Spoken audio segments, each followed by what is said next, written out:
it's come to my attention that one of us is now officially an old man. Hey, watch it, man. Seriously, Bill, happy birthday. Thanks, guys. Happy birthday. It's going to be a great year. Oh yeah, what you got planned? A trip down to the old folks' home? Is that before or after your tea time, huh? Now, really, are you and Linda going to take your regular trip to Europe? Well, if I pass all my tests, actually, we're thinking about taking the grandkids along.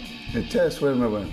They have SATs for old age? There you go. There you go. No, man, I got my annual physical next week at my doctor's office. Supposed to be a good one. We're gonna do blood pressure, cholesterol, colon, and prostate. Dude, we're eating. No talk of prostates and colons, please. Oh, come on, man. You don't want to think about the old love up test, huh? Now, actually, guys... Here we go, guys. Doctor's gonna educate us. Well, the reality is that there are some tests that you definitely want to have when you hit a certain age. But it turns out that prostate cancer testing doesn't necessarily fall into that automatic no-brainer category. Hold up. Well, why is prostate cancer different? I thought catching cancer early was always a good thing. Well, the deal is that prostate cancer is not just one disease. Not all prostate cancers are the same. Some prostate cancers grow very fast and can spread and cause a lot of harm and even kill men. But other prostate cancers grow very slowly. And those slow-growing cancers may not ever harm that man. As a matter of fact, if he didn't have that screening, he'd never know he had cancer. The big challenge is that the tests that we use to look for prostate cancer don't always tell us if it's a fast grower or a slow grower. So a lot of men end up being diagnosed with those slow-growing cancers, and they end up with unnecessary treatment. And treatment can have some complications. Don't know if I'd want to go through all that, you know, if it was slow growing and probably wouldn't do me any harm. Shoot, I wouldn't care about side effects. If they find cancer anywhere, I want it out.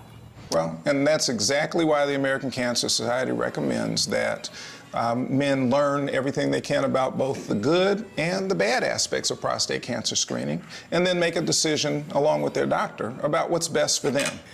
Did you know they found prostate cancer on my exam last year? What? Dang, man, why didn't you say something? Well, look, based on my test results, it looks like I just have the slow-growing prostate cancer. So, That's good. you know, my doctor and I agreed that we wouldn't rush into any sort of treatments, so we're just monitoring it right now.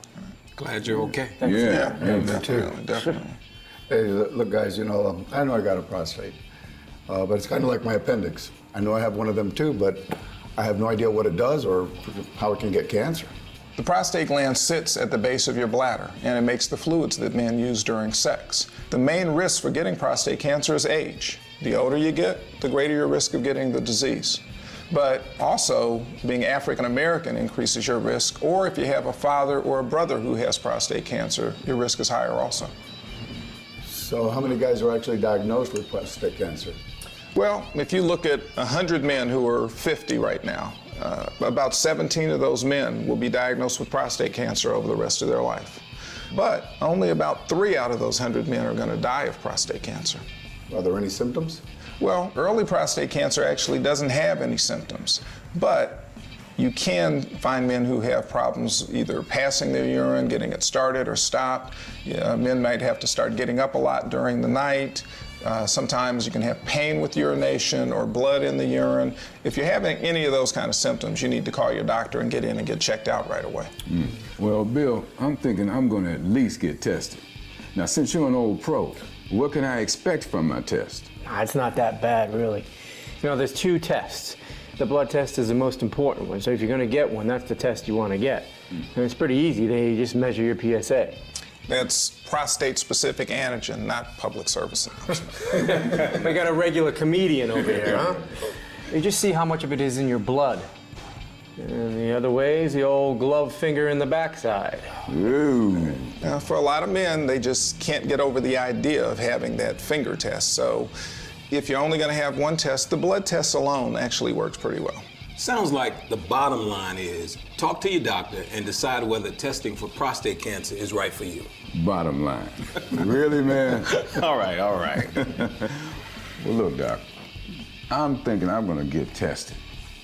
Now, if it comes back normal, does that mean I can quit worrying about prostate cancer from now on?